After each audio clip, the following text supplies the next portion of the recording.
Hello everyone, I welcome you to this video where we will be covering aptitude and the foundational values required for being a good civil servant.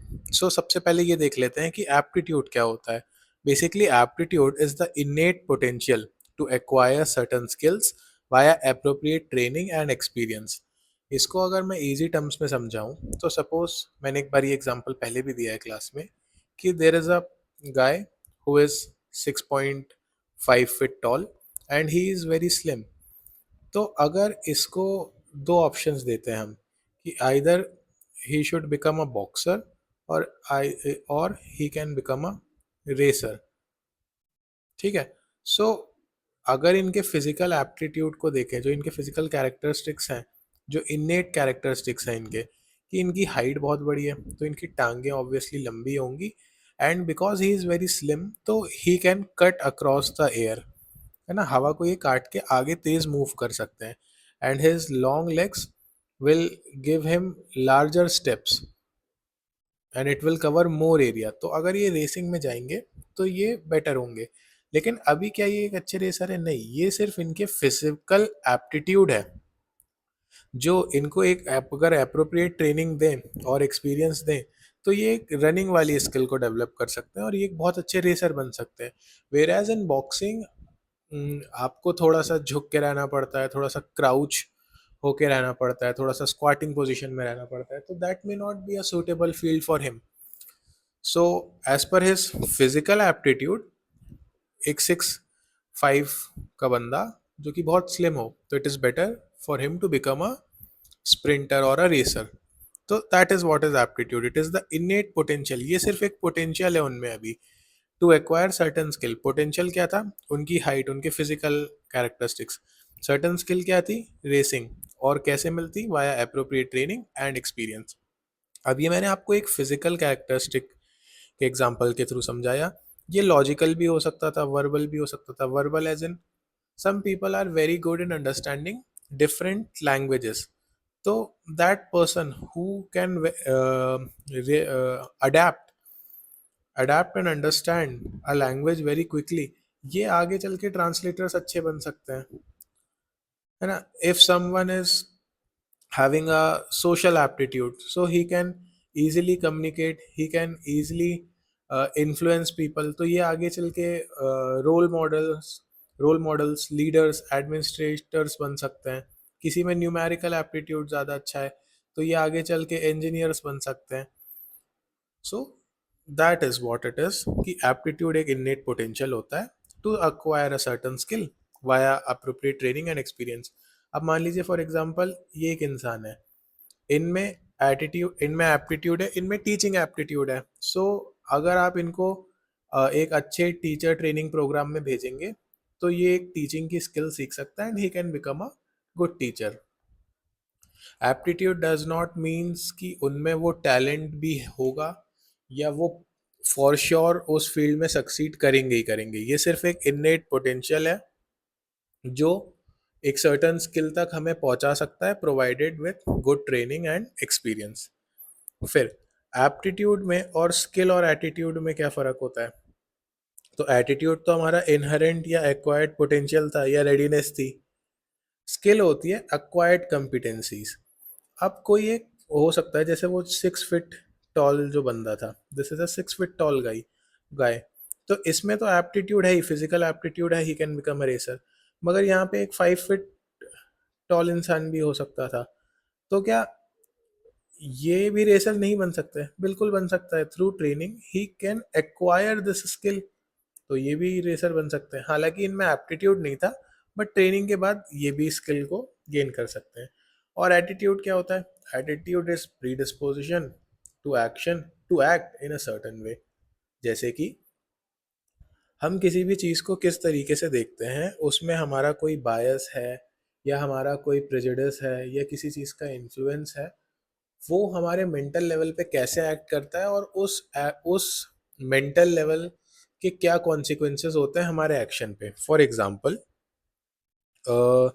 Suppose there is a room, this is a room. अब इस room में एक snake आ जाए तो, और इस room में 4 लोग हैं, 4 नहीं, चलो 2 ही रखते हैं. दो लोग हैं, just give me a second, I am so sorry.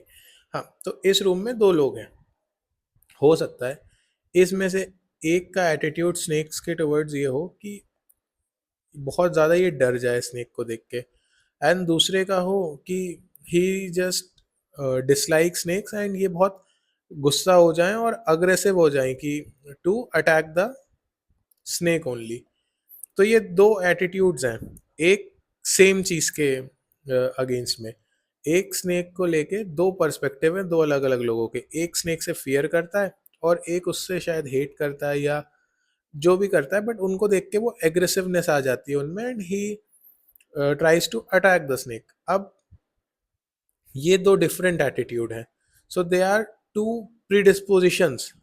अब उसके हिसाब say that person will act in a certain वे। तो जो भी स्नेक को लेके प्रीडिस्पोजिशन होगी इनके माइंड्स में, उस हिसाब से ये एक्ट करेंगे। इसके माइंड में है कि भाई सांप काट लेगा मैं मर जाऊंगा, तो ये डरेगा भागेगा, तो इसका एटीट्यूड फियरफुल होगा।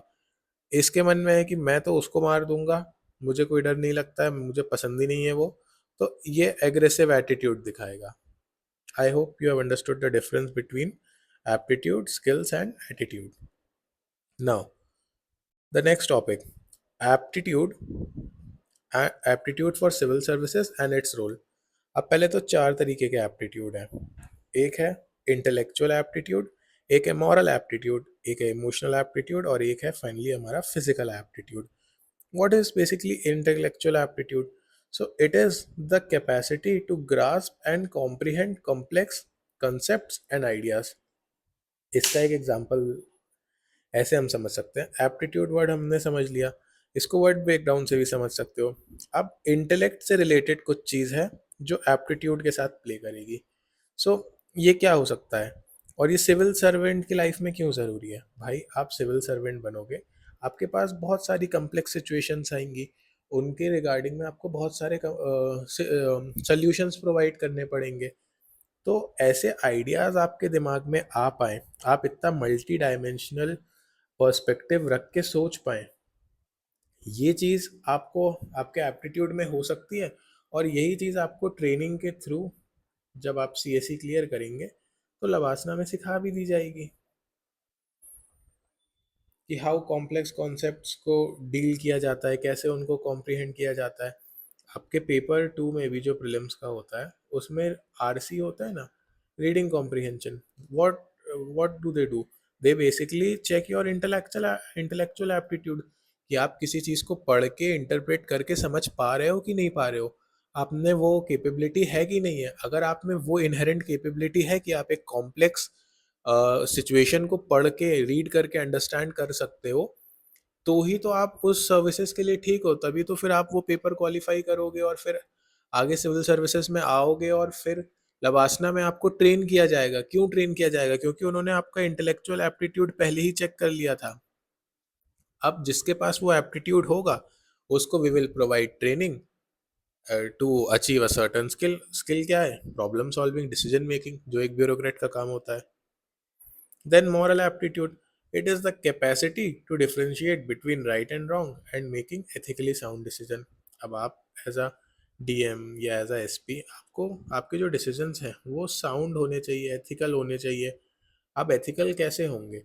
एथिकल तो तब होंगे ना जब आपको पता होगा कि करेक्ट क्या है और रॉन्ग क्या है। फॉर एग्जांपल, इसमें सपोज कि कहीं पे कम्युनल राइट्स हो गए। अगर कहीं पे कम्युनल राइट्स हो गए तो उस सिचुएशन को कैसे डील करना है? सॉरी, उस सिचुएशन को कैसे डील करना है? क्या वहाँ पे जो भी मास है या जो भी मॉब है उस पे ओपन फायरिंग कर देनी है? अगर वो पब्लिक प्रॉपर्टी को डैमेज कर रहे हैं तो एज अ एसपी क्या आप उनके ऊपर ओपन फायरिंग कर देंगे? अब ये चीज़ सही है या गलत है ये समझने के लिए आपके पास कैपेसिटी होनी चाहिए आइडेंटिफाई कर पाने की, कि भाई उनको मारना ठीक रहेगा या नहीं रहेगा। तो एथिकली साउंड डिसीजन लेने के लिए जो कैपेसिटी होती है, how to differentiate between right and wrong, that is what is known as moral aptitude. Then फिर इमोशनल एप्टीट्यूड होता है। This is basically the capacity to understand and manage their own emotion as well as emotion of others, मतलब आप अपने emotion को भी understand कर सकें और दूसरों के इमोशन को भी अंडरस्टैंड कर सकें, और फिर अंडरस्टैंड करने के बाद मैनेज कर सकें। यार आप सोचो, फॉर एग्जाम्पल इसी को ले लेते हैं। Why it's not working? For example suppose you are the DM of a district, ये आपका ऑफिस है, एंड आपके ऑफिस के बाद बहुत सारे farmers they have come to meet you and they are protesting for some issues with respect to MSP. अब अगर आप उनके इमोशंस को समझ सकें, फिर अपने इमोशंस को कंट्रोल कर सकें, भले ही वो आपसे थोड़ा गुस्से में या तैश में बात कर रहे हो या धमकी दे रहे हो कि हम तो चक्का जाम कर देंगे या कुछ भी करेंगे, उसके बाद आप अपने इमोशंस को कंट्रोल करें, उन पे अपना एंगर ना बरसा दें, और फिर जो उनके इमोशंस हैं आप उनको मैनेज करें और फिर एक सोल्यूशन दें। तो पहले तो उसके लिए आपको समझना पड़ेगा ना, उनके इमोशंस आपको समझने पड़ेंगे, फिर अपने इमोशंस को आपको कंट्रोल करना पड़ेगा, तब जाके आप इमोशनली इतने स्ट्रांग होंगे कि उन फार्मर्स के उस सिचुएशन को आप हैंडल कर पाएंगे अच्छे से। तो दैट इज इमोशनल एप्टीट्यूड की कैपेसिटी होनी चाहिए आप में, कि खुद के इमोशंस को मैनेज करें, अंडरस्टैंड करें, और दूसरों के भी इमोशंस को अंडरस्टैंड और मैनेज करें। जब आप ये चार चीज़ कर पाएंगे तभी आप किसी सोल्यूशन पे पहुंच पाएंगे, वरना तो आप प्रॉब्लम को और एग्जैजरेट कर देंगे। Then physical aptitude, this is basically the capacity to perform physical task. आप एसपी हो, टेररिस्ट अटैक हो गया, अब ये टेररिस्ट आपके सामने आ गया अचानक से, आपके पास गन है, उसके पास गन है, पर आप में फिजिकल एबिलिटी होनी चाहिए ना कि वो गन उठा के उसको आप शूट कर सको, क्योंकि आप नहीं शूट करोगे तो वो हो सकता है कोई बम ब्लास्ट कर दे, या वो जिस भी पर्पज से आया है that is against the law of our land. तो ये आप में फिजिकल एप्टीट्यूड होना चाहिए। या आप एक एसपी हो और यही टेररिस्ट भाग रहा है, तो आप में इतनी में कैपेबिलिटी होनी चाहिए ना कि आप you can run and catch that guy, इतना होना चाहिए आप में। तभी तो हमारी भी जो ऑल इंडिया सर्विसेज हैं, तो जैसे आईपीएस है, आईपीएस में they don't take colour blind people, civil services के नोटिफिकेशन में लिख के आता है हमेशा। तो कुछ फिजिकल एप्टीट्यूड्स भी होने चाहिए। आई होप इससे आपको एप्टीट्यूड क्या क्या सिविल सर्विसेज के लिए चाहिए और उनका रोल कैसे प्ले होता है वो टॉपिक क्लियर हो गया। Now let's move on to this topic, what is the need for foundational value for civil services. यार ये सब ला दिया तो अब इससे होगा क्या? बहुत सिंपल है, पब्लिक ट्रस्ट बनेगा, लेजिटिमेसी बिल्डिंग होगी, एफिशिएंसी एडमिनिस्ट्रेशन की हाई होगी, इफेक्टिवनेस होगा जो भी प्लान आप इम्प्लीमेंट करोगे, इक्विटी और जस्टिस प्रमोट होंगी, और कॉन्स्टिट्यूशनल वैल्यूज जैसे अपहोल्डिंग रूल ऑफ लॉ, ये सब भी इम्प्लीमेंट हो पाएगा। आई थिंक द ये चीज़ें तो बहुत इजी हैं और बहुत इजी टू अंडरस्टैंड है, और इनमें जो भी एग्जांपल्स हमने समझने के लिए यहाँ पे यूज़ किए थे वो आप इनमें भी लिख सकते हैं। I am so sorry, I am just not feeling well, तो just please ignore that thing. अब इवोल्यूशन देख लेते हैं, मतलब बहुत बेसिक सा है। तो पहले हमारे पास 1964 में central civil services conduct rules होते थे, फिर हमारे पास 1968 में all India services conduct rule आए, फिर एक 2007 का हमारे पास ड्राफ्ट पब्लिक सर्विस बिल है, फिर एक सेकेंड एआरसी की 10th रिपोर्ट है, and then there is Nolan committee's recommendation. अब ये बेसिकली एक टाइमलाइन में कैसे कैसे चीज़ें सिविल सर्विसेज के अंदर इवॉल्व हुई हैं, उनके कुछ इंपॉर्टेंट इंसिडेंट्स हैं, मार्क करने वाली चीज़ें हैं। जैसे ड्राफ्ट पब्लिक सर्विस बिल, मैं आपको उसमें कौन बहुत सारे रिकमेंडेशंस थे ग्रीन कलर में, जो मेजर वंस हैं वो मैंने लिख दिए, ताकि जब ये हम बाद में पढ़ेंगे, फॉर एग्जांपल जैसे नोलन कमेटी ने इट टॉक्ड अबाउट इंटेग्रिटी, इसके बाद हम अगला जो सिविल सर्वेंट के लिए एक जो एप्टीट्यूड पढ़ेंगे जो होना चाहिए दैट इज इंटेग्रिटी, जब हम वो डिस्कस करेंगे तो you can quote Nolan committee there.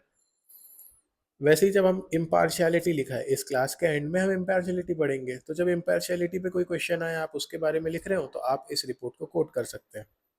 तो बेसिकली द आइडिया है, इस इवोल्यूशन को लिखने का आइडिया ये है कि आप बस ये नाम याद रखना, और इनके अंदर बहुत सारी वैल्यूज़ के बारे में बात करी थी, जो मैंने लिख दी है वो वैल्यूज़ जब भी हम पढ़ें तो इन चीज़ों को डाल देना। ट्रांसपेरेंसी के बारे में आप कभी भी लिख रहे हो तो लिख देना कि as stated in the draft public service bill 2007, transparency is one of the most important foundational values for civil servant, ऐसा करके।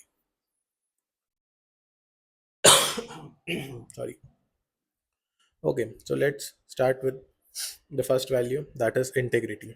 अब एक बहुत अच्छा कोट है, आप चाहो तो ये लिख सकते हो, unquestionable integrity is the supreme quality for leadership. पहले तो अब ये देख लेते हैं कि इंटीग्रिटी होती क्या है। ये कोड्स तो आपको अपने आप बाद में समझ आ ही जाएंगे। So integrity is a fundamental ethical principle that involves consistency and adherence to moral and ethical standards. इसमें सबसे इंपॉर्टेंट है ये word, consistency to moral and ethical standards. वो कैसे? अब एक इंटी इंटी जो एक ऐसा इंसान होगा जिसमें इंटीग्रिटी होगी, वो कैसा होगा? So suppose this is a person, ये अपने प्राइवेट लाइफ में है, यही same person in public life, this is with integrity and this is without integrity. अब मान लो प्राइवेट लाइफ में ही बिलीव्स कि डाउरी ठीक है, डाउरी बहुत अच्छी चीज है, he is a supporter of dowry. Now this same person while disposing his official duty, मान लो ये डीएम है, अगर इनके अंदर इंटीग्रिटी नहीं है तो ये क्या करेंगे, ये डाउरी को प्रमोट करेंगे बहुत ज़्यादा। अगर इनके अंदर इंटेग्रिटी है तो ये सोचेंगे कि यार ये एथिकली और मॉरल स्टैंडर्ड्स के अगेंस्ट में है, तो ये डाउरी नहीं लेंगे। आई थिंक एग्जाम्पल थोड़ा सा गड़बड़ हो गया, let me explain with another example. Suppose ये इंसान है एंड पब्लिक लाइफ में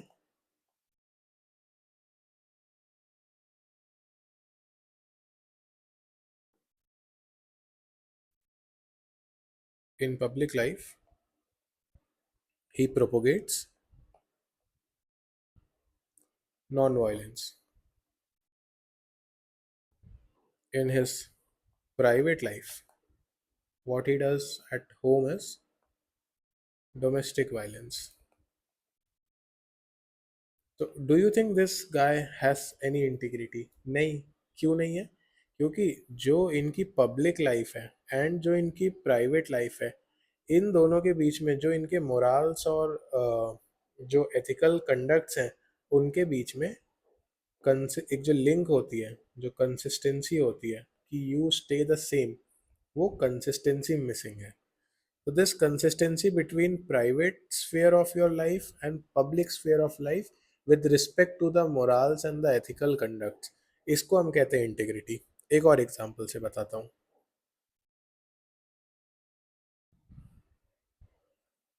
for example this person, he is a, चलो डीएम मान लेते हैं, ये एक डीएम है, इनके पास एक इंसान आया, इनको suppose he is a road contractor, इनको एक छोटा सा 100 मीटर का रोड बनाने का कॉन्ट्रैक्ट चाहिए। तो he comes to, he approaches the DM and he says कि I'll give you rupees 10 lakh, आप ना मुझे इस रोड का कॉन्ट्रैक्ट दिलवा दो, ये एक रोड को बनाने का कॉन्ट्रैक्ट आप मेरी कंपनी को दिलवा दो। एंड दिस गाय रिफ्यूजेस कि भाई मैं रिश्वत विश्वत के अगेंस्ट में हूँ, मुझे नहीं चाहिए, निकल जाओ, अरेस्ट करवा दूंगा आपको। ठीक है। एंड देन यहाँ पे एक बहुत बड़े बिजनेसमैन है, he is a big businessman, he is a business tycoon मान लो आप इनको। अब इनका एसी डीएम साहब के डिस्ट्रिक्ट में स्मार्ट सिटी के कोई प्लान में मान लो इनकी एक बहुत बड़ी ज़मीन है और उसमें यहाँ पे 1,000 करोड़ का कुछ इनका मॉल और सोसाइटी वगैरह काटने का कुछ प्लान चल रहा है। ये आते हैं और ये बोलते हैं कि ये जो मेरी ज़मीन है, इसके बाजू से ना नेशनल हाईवे या कोई अच्छी रोड या कुछ भी, मतलब मान लो स्टेट हाईवे निकलवाना है। तो इनके पास आते हैं, इनको बोलते हैं मैं आपको 50 करोड़ रुपए दूंगा, आप टाउन प्लानिंग में कुछ ऐसा करिए कि मेरे जो प्रोजेक्ट है इसके चारों तरफ अच्छी रोड्स निकले।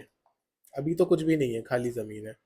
आप भले ही यहाँ पे इनके, भले ही ऐसा हो सकता है कि इनका जो ये वाला प्रोजेक्ट था, सॉरी जो इनकी फील्ड थी, मतलब जो इनकी ज़मीन है बिल्डर की, उसके आजू बाजू हो सकता है यहाँ पे फॉरेस्ट लैंड रहा हो।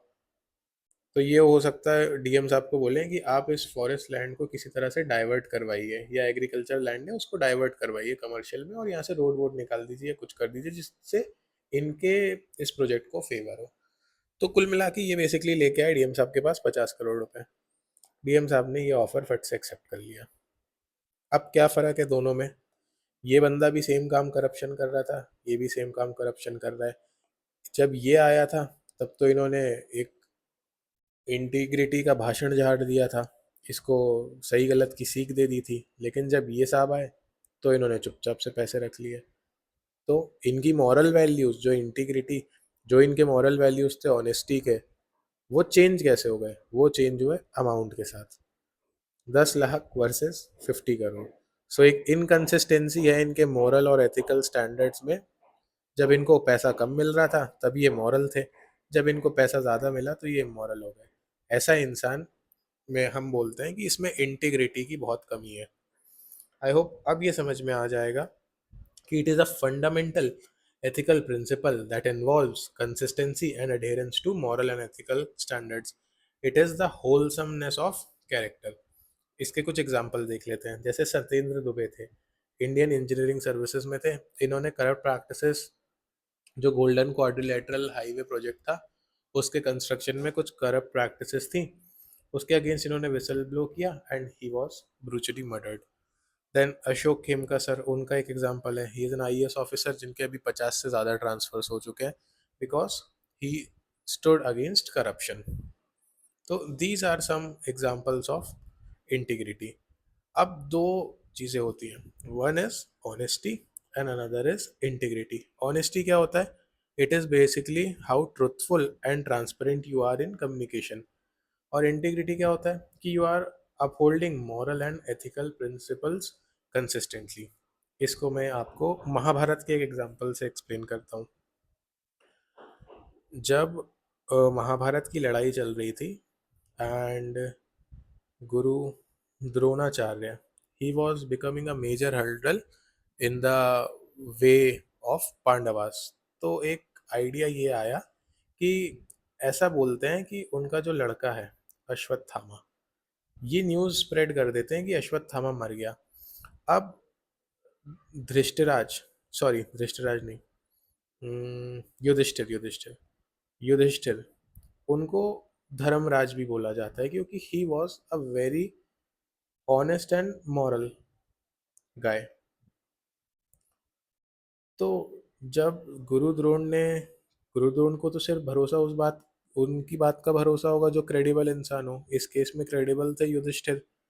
तो जब ये पूछा गया कि क्या हुआ है, तो युधिष्ठिर सेड कि अश्वत्थामा मर गया है। एंड उसके बाद बहुत धीरे से उन्होंने बोला हाथी। तो अश्वत्थामा एक हाथी का नाम था जो मरा था बेसिकली। तो अब ये जो इंसिडेंस है इसमें वॉज युधिष्ठिर ऑनेस्ट? हाँ बिल्कुल ऑनेस्ट थे, अश्वत्थामा तो मरा ही था ना। अब हाथी या इंसान किसी ने पूछा थोड़ी। लेकिन was he integral? No, he didn't uphold the value of integrity, क्योंकि उन्होंने उस चीज़ को बहुत ट्विस्ट एंड ट्वर्क करके बताया और उसके फंडामेंटल मतलब ही मायने ही चेंज हो गए।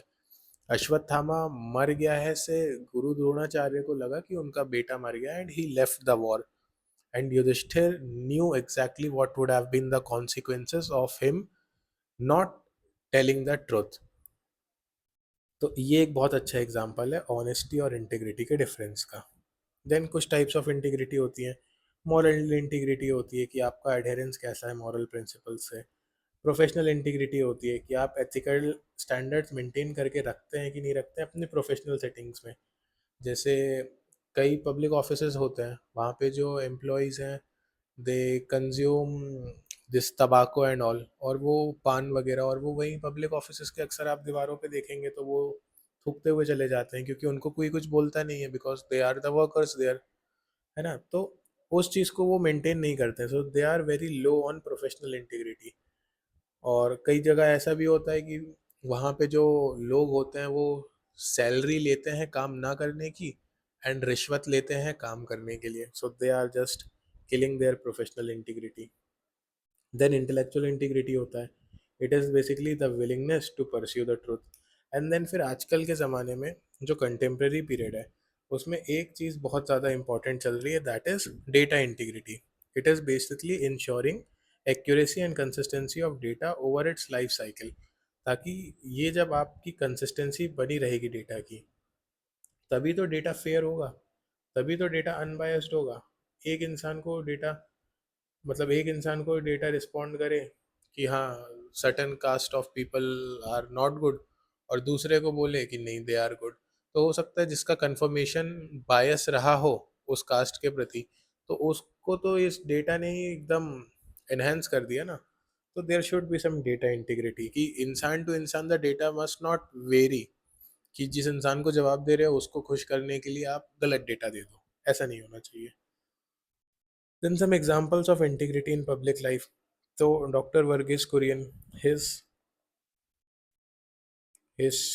time period as the chairman of Amul, और कैसे उसकी वजह से उन्होंने एक पब्लिक ट्रस्ट को अचीव किया, that is a great example. Then ethical decision making में you can write about T N Seshan. Corruption prevention में you can write again Satyendra Dubey. Then conflict of interest में इंटीग्रिटी को कैसे डिस्प्ले किया था, मनमोहन सिंह जी का एक बहुत अच्छा एग्जांपल है। when he was the finance minister at time of 1990s, and India was suffering from an economic crisis, and there he implemented the LPG reforms. Now when he implemented the LPG reforms ना, उस time पे economic situation ये थी कि the rupees value was falling and the value of the dollar was increasing. And at that time Manmohan Singh was holding some amount of dollars, so he got a margin because the dollars which he was holding has now uh, उसकी value बढ़ गई थी, so he got some profits out of it. So what he did it कि उसको conflict of interest ना आए, so he transferred all the extra profit which he got from the appreciation of the value of the dollar, उसको he transferred and donated to the PM relief fund at that time, so it can help the nation to fight economic crisis. So this is a very good example of conflict of interest and how integrity in public life is important. Now there is also a concept of integrity pact. Basically इसमें क्या होता है, it is a collaborative agreement between maybe vendors, bidders and the public institution. For example अगर एक कोई सा tender खुलना है कि एक ब्रिज बनना है, एक ओवर ब्रिज बनना है, उसका टेंडर खुलना है, तो who are the parties there? The parties are जो भी लोग कॉन्ट्रैक्टर्स हैं जिनको कॉन्ट्रैक्ट चाहिए उस ब्रिज को बनाने का, एंड द एडमिनिस्ट्रेटिव बॉडी, वहाँ की रोड डेवलपमेंट अथॉरिटी हो सकती है, डिस्ट्रिक्ट प्लानिंग प्रोग्राम अथॉरिटी हो सकती है, जो भी पब्लिक इंस्टीट्यूशन है। तो बिडर्स और पब्लिक इंस्टीट्यूशन, तो उनके बीच में एक कोलैबोरेटिव एग्रीमेंट होता है सबके बीच में, कि इसमें कोई सा भी बिल्डर या कोई सा भी कॉन्ट्रैक्टर या कोई सा भी ब्यूरोक्रेट या कोई भी ऑफिसर मिसयूज नहीं करेगा अपनी पावर्स का, करप्ट प्रैक्टिसेस को नहीं प्रमोट करेगा, इलेजिटिमेट वेज से ये टेंडर को अचीव नहीं करेगा। तो to ensure fairness, transparency and equality in the process, एक कोलैबोरेटिव एग्रीमेंट ये सब आपस में साइन करते हैं जिसको बोलते हैं integrity pact. So it is basically a safeguard against corruption.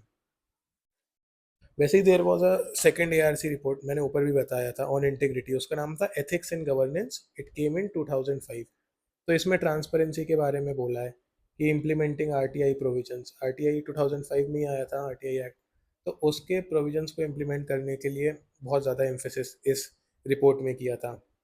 Then also it emphasise on institutional reform like enhancing central vigilance commissions independence, ताकि वो सॉरी, ताकि वो इम्पार्शलिटी और न्यूट्रलिटी के साथ इन्वेस्टिगेशन कर सके। बहुत सारी वैल्यूज़ और दूसरी भी चीज़ें इस रिपोर्ट में दी गई हैं, बट मैं वो बता दे रहा हूँ जो आप याद कर सको और एग्जाम्पल्स अपने आंसर्स में लिख सकें। देन द नेक्स्ट वैल्यू, हमारा इंटीग्रिटी कंप्लीट हो गया, which was a foundational value for civil servant. अब we are dealing with another foundational value, that is impartiality. Impartiality क्या है? It is basically the principle of making decision and acting without any influence of personal bias और prejudice और favouritism. For example जब एक जज अपने bench पे बैठे हैं और he is listening to a case, हो सकता है कि he might be a misogynist, yeah, he might have some prejudice against some certain sort of caste or gender, any form of discrimination he can have.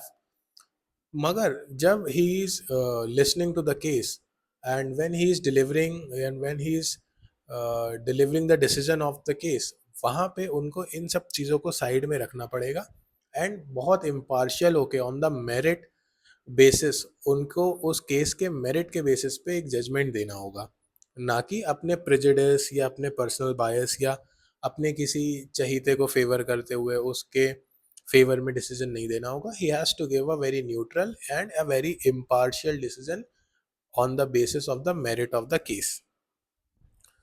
तो impartiality ये हो गई है. अब उसके सिग्निफिकेंस क्या है, वही सब सिग्निफिकेंस है, बहुत आसान है, आप समझ सकते हो. अपहोल्डिंग कॉन्स्टिट्यूशनल वैल्यू, है ना, building public trust, increasing social harmony, promoting law and order, increasing the efficiency and effectiveness, and preventing corruption. एक और वैल्यू जो होती है दैट इज नॉन पार्टिसनशिप. इसको हम देखेंगे इन कंटेक्स्ट ऑफ सिविल सर्विसेज देख रहे हैं तो सिर्फ उससे स्पेसिफिक बात करेंगे. So what impartisanship says, it says that the civil servant should remain neutral and refrain from aligning themselves with any specific political party or ideology. मतलब when you are dealing in the public sphere of your life and disposing of your duties, आपको neutral होना पड़ेगा, ये तो एक चीज़ है, मगर एक जो सबसे इंपॉर्टेंट चीज़ है, आपको रिफ्रेन करना पड़ेगा. भले ही हो सकता है कि you as a person, suppose suppose anyone who is clearing the civil services examination. अब इन्होंने, जब ये सिविल सर्वेंट बने, तब इन्होंने कोई एक स्टेट में इनको अलॉट हुआ, इनका कैडर अलॉट हुआ. उस स्टेट में 20 ईयर्स के लिए सेम एक गवर्नमेंट थी, मान लो एक्स वाई जी पार्टी की गवर्नमेंट थी. अब 20 साल एक्स वाई जी पार्टी की गवर्नमेंट में इन्होंने काम किया, तो हो सकता है इनके आइडियोलॉजी मैच करती हो उस पार्टी से, इनके अच्छे टर्म्स एंड रिलेशंस हो उस पार्टी के लीडर्स से. मगर जब 20 साल बाद, अभी इनकी सर्विस तो और लंबी चलनी है, 20 साल बाद मान लो गवर्नमेंट चेंज होती है एंड एबीसी पार्टी की गवर्नमेंट फॉर्म हो जाती है. अब हो सकता है इनका एक्स वाई जी के साथ एक आइडियोलॉजिकल अलाइनमेंट था. नॉन पार्टिसनशिप क्या कहता है, नॉन पार्टिसनशिप कहता है कि भाई हो सकता है आपका अलाइनमेंट हो चाहे ना हो, कोई फ़र्क नहीं पड़ता, मगर आपको रिफ्रेन करना पड़ेगा किसी भी अलाइनमेंट, किसी की तरफ भी अलाइन होने से, स्पेसिफिकली पॉलिटिकल पार्टी या आइडियोलॉजी. तो जब आप कोई भी एज अ सिविल सर्वेंट कोई भी आप फैसला लेंगे, देन दिस अलाइनमेंट ये होना ही नहीं चाहिए. इससे क्या होगा, जब ब्यूरोक्रेसी न्यूट्रल होगी, इम्पार्शियल होगी और इंडिपेंडेंट होगी, तो वो नॉन पार्टिसन डिसीजन मेकिंग कर पाएगी. ऑब्वियसली अगर आप किसी पार्टी से अलाइंड हैं, तो हमेशा यही एक सवाल उठेगा ही ना कि आप हो सकता है अपने प्लान्स में या किसी चीज़ में उस पार्टी को फेवर कर रहे हैं. अब as a returning election officer, अगर आप एक पार्टी की आइडियोलॉजी को सपोर्ट करते हैं, तो how can the public trust upon you कि दैट आप एक इम्पार्शियल इलेक्शंस करवाएंगे. उस ट्रस्ट को बिल्ड करने के लिए और वो डिविडेंड से डिस्पोज करने के लिए you have to be non partisanship. अब बहुत आसपास के वर्ड हैं दोनों, इम्पार्शियल होना, नॉन पार्टिशन होना, लेकिन दोनों में थोड़ा सा डिफरेंस भी है. Non partisanship is basically a negative concept, where is impartiality is a positive concept. Non partisanship में क्या कर रहे हो, अलाइनमेंट का एब्सेंस है, आप किसी से अलाइन नहीं हो. और इम्पार्शलिटी में क्या कर रहे हो, it is the quality of being fair and unbiased. अब for example X Y Z party थी, ए बी सी पार्टी थी, आप दोनों के साथ डील कर रहे हो, आप दोनों के साथ कम्युनिकेट कर रहे हो, आपके दोनों के साथ रिलेशनशिप्स हैं, मगर आप मौका उसको दे रहे हो जो ज़्यादा फेयर है और जो सही है, तो आप उसको मौका दे रहे हो on the basis of merit, being very fair and being unbiased. Non partisanship क्या कहता है कि एक्स वाई जी पार्टी हो, ए बी सी पार्टी हो, ये चीज़ तो बाद में देखेंगे कि कौन गलत है कौन सही है. सबसे पहले तो आप इनके साथ रिलेशनशिप ही मेंटेन मत करो, आप रिस्ट्रेन करो, इनसे दूर ही रहो आप, उसके बाद अपने डिसीजन मेकिंग करो. यहाँ पे तो ये था कि you can talk with them, you can maintain relations with both of them, and then give decisions on the basis of the merit, being very fair and unbiased. यहाँ कहता है फेयर अनबायस्ड बायस तो ठीक है, आप तो इनसे पहले रिफ्रेन करिए, इनसे दूरी बनाए रखिए, इनसे कोई रिलेशन ही मत रखिए आप। तो it is a negative concept whereas this is a positive concept. Ends दोनों के बहुत ही पॉजिटिव है, लेकिन मीन्स दोनों के अलग हैं। अब एग्जाम्पल देखते हैं of dedication in public service. क्योंकि आप अगर ये सारी values, non partisanship, impartiality, integrity, ये सब ले आते हो तो आप में ऑटोमेटिकली डेडिकेशन आ जाता है, डेडिकेशन टुवर्ड्स वर्क। अब वो होगा वो होगा तो क्या फ़ायदे हैं? फॉर एग्जांपल आर्मस्ट्रॉन्ग पेम थे, आईएएस ऑफिसर फ्रॉम मणिपुर। इन्होंने पीपल्स रोड बनाई थी, तो दो बहुत ही अ, पिछड़े हुए जो एरियाज थे जहाँ पे कनेक्टिविटी नहीं थी, तो वहाँ के आई थिंक 100 किलोमीटर के आसपास की इन्होंने रोड बनाई थी। I am not sure about this number, but हाँ ये फैक्ट है कि द पीपल्स रोड करके एक रोड इन्होंने बनाई थी, जिसमें इन्होंने कम्युनिटी फंडिंग्स ली थी और खुद अपना पर्सनल पैसा भी लगाया था, है ना। तो without the help of the government machinery इन्होंने खुद के इनिशिएटिव से एक रोड बनाई थी। Then E Sreedharan, he is also a good example of dedication. He is also known as metro man of India. अब कुछ की एलिमेंट्स देख लेते हैं। डेडिकेशन टू पब्लिक सर्विस होता क्या है? एस्पेक्ट देखेंगे, डिस्क्रिप्शन, मतलब बहुत ईजी है। अगर you are committed, if there is a commitment to the public interest, तो आप क्या करोगे? You will prioritise the greater good and community wellbeing. अगर डेडिकेशन है तो आप में सेंस ऑफ रिस्पॉन्सिबिलिटी होगी, आपके कंडक्ट एथिकल होंगे, आपका ओरिएंटेशन प्रॉब्लम को सॉल्व करने की तरफ होगा, फिर आप कम्युनिटी से एंगेज भी करेंगे। जब आप एंगेज करेंगे, रिमेंबर द एग्जाम्पल मैंने डीएम और फार्मर का दिया था, उसमें आपको अपने इमोशंस को भी मैनेज करना है, अंडरस्टैंड करना है, उनके इमोशंस को भी समझना है, उसके लिए एंगेजमेंट ज़रूरी है। तो उस कम्युनिटी से एंगेजमेंट करना पड़ेगा। देन कंटिन्यूस लर्निंग आप में होगी, सेल्फलेसनेस आएगी। सेल्फलेसनेस क्या होता है? अगर आप में डेडिकेशन है towards public service, civil services, तो आप में सेल्फलेसनेस होगी। सेल्फलेस का सबसे अच्छा एग्जाम्पल है अ सोल्जर। भाई ये अपनी प्राइवेट लाइफ को कई नीचे रखते हैं अपनी सर्विस और ड्यूटी से। They are ready to die for the people, जो हो सकता है उनके देश में वर्थ हो भी नहीं जिनकी, बट उनके लिए भी they are ready to die, because they are not ready to die for them, they are ready to die for the nation, है ना। फिर अकाउंटेबिलिटी है, लॉन्ग टर्म इम्पैक्ट होता है, ये सब तो ईजी है बहुत। फिर there is some difference between dedication to public service and motivation. क्या होता है कि डेडिकेशन टू पब्लिक सर्विस का क्या मतलब है? It is your commitment, it is your devotion to serving the public interest, focusing on communities wellbeing. Motivation होता है which is the driving force promoting individual to take action और pursue goal. I think this is very easy, you can read it on your own self. यहाँ पे 5 second में pause कर रहा हूँ, you can take a screenshot, nothing for me to explain. Okay, now moving on towards the next value, tolerance. Tolerance क्या है?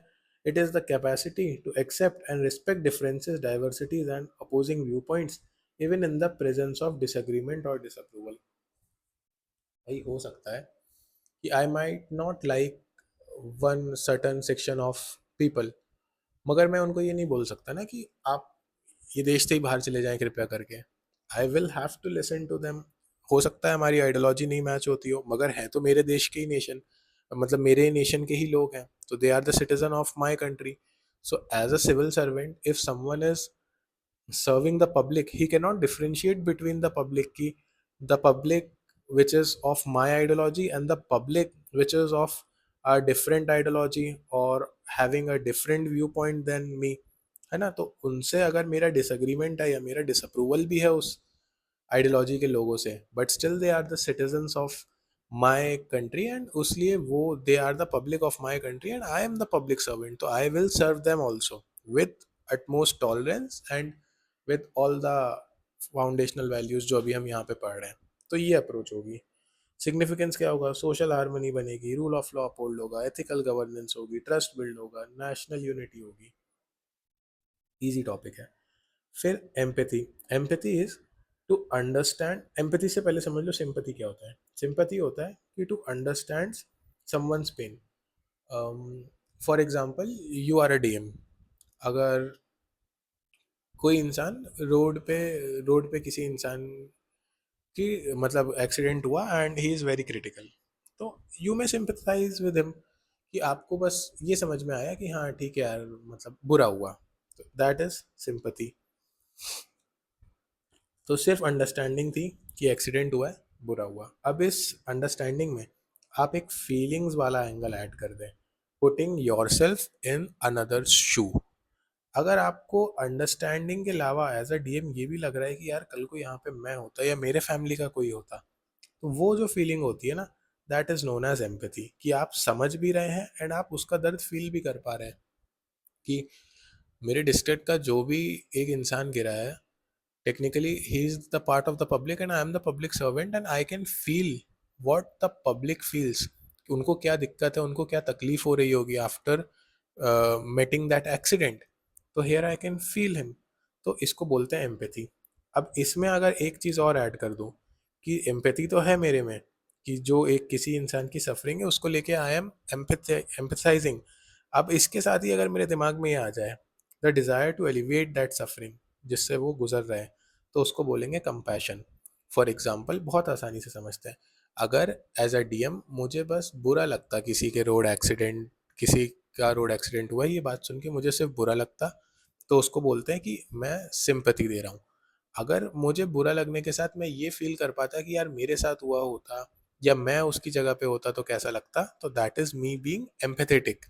अगर मैं ये जानने की कोशिश करूं कि वो एक्सीडेंट क्यों हुआ, हो सकता है रोड में कोई बम्प हो, पॉट होल हो, और मैं उसको फिर बनवाने के लिए इंस्टेंट ऑर्डर्स दूं, तो that is me being compassionate, me being compassion in the, me showing the value of compassion in the civil service।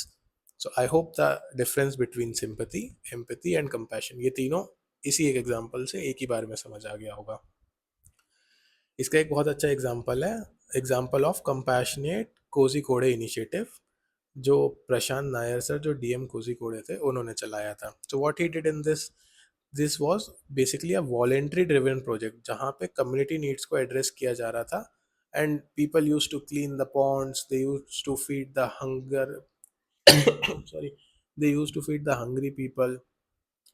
And this is in the Kerala. तो केरला में जहाँ इस डिस्ट्रिक्ट में बहुत कार फ्लड्स भी आते हैं, तो फ्लड के से भी रिकवर करने के लिए लोग एड कर देते थे, वॉलेंटियर्स खुद से ही आके कर देते थे। So this was a great initiative. अब ये कोई इंसान फ्लड में सफ़र कर रहा है, उसके लिए एक वॉलेंटियर आके कुछ कर रहा है, तो बनी सी बात है कि ही इज सिंपथसाइजिंग विद हिम, लेकिन सिर्फ सिंपथी तक सीमित होता तो उसका दर्द नहीं फील कर पाता। एम्पथी भी है उसमें, क्योंकि वो दर्द फील कर पा रहा है, और फिर अब वो कुछ करने ही आ गया है उनके लिए, दैट मीन्स कंपैशन भी है। I hope this point is clear. अब एक ये चार्ट दे रखा है, आसपास के शब्द हैं, सिंपैथी आपको समझा चुका हूँ, एम्पैथी बता चुका हूँ, कंपैशन बता दिया है, एपैथी और एंटीपैथी बता देता हूँ। Apathy is basically lack of interest या lack of concern.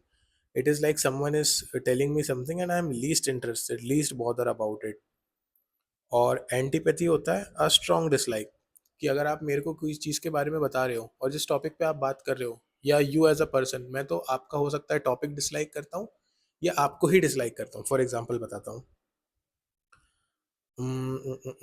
For example, this is person A and this is person B. ये इनको बताते हैं, person B tells person A कि मेरा रोड एक्सीडेंट हुआ। अगर इनको बुरा लगा तो आपको पता है सिंपैथी है। अगर इनको फील हुआ कि what is the pain and what is the suffering B is going through, तो ही इज एम्पैथेटिक, मतलब दिस गाय ए। और अगर इनको, इन्होंने बोला ए ने कि मैं आपको कुछ मॉनेटरी हेल्प कर दूं या किसी मेडिकल हेल्प में कुछ एड कर दूं आपको किसी तरह से, या आपका मैं कैसे ये दुख दर्द कम कर सकता हूँ, सो ही इज़ बीइंग कंपैशनेट। अब अगर इनको इंटरेस्ट ही नहीं है कि हाँ भाई एक्सीडेंट हुआ तो हुआ, जियो मरो मुझे क्या, so that is this guy being showing the value of apathy। this is apathy कि he is least interested। और एक हो सकता है कि ये आके बोलें कि भाई मेरा एक्सीडेंट हुआ and he just dislikes him, तो ये इनको भगा ही दे यहाँ से कि भग जाए यहाँ से, मेरे को तो तेरी ना सुननी है ना तेरी शक्ल भी नहीं देखनी है मुझे। तो ही इज बीइंग एंटीपैथी, कि there is a strong dislike है, एक हॉस्टिलिटी है, भाई तुम बी एज अ पर्सन, मुझे तो तुम्हारी शक्ल ही नहीं देखनी, भाड़ में गया ये सब कि तुम्हारे साथ क्या हुआ क्या नहीं हुआ। So I hope now this is clear with this example कि antipathy, apathy, sympathy, empathy and compassion क्या होते हैं. So okay class, that's it for today.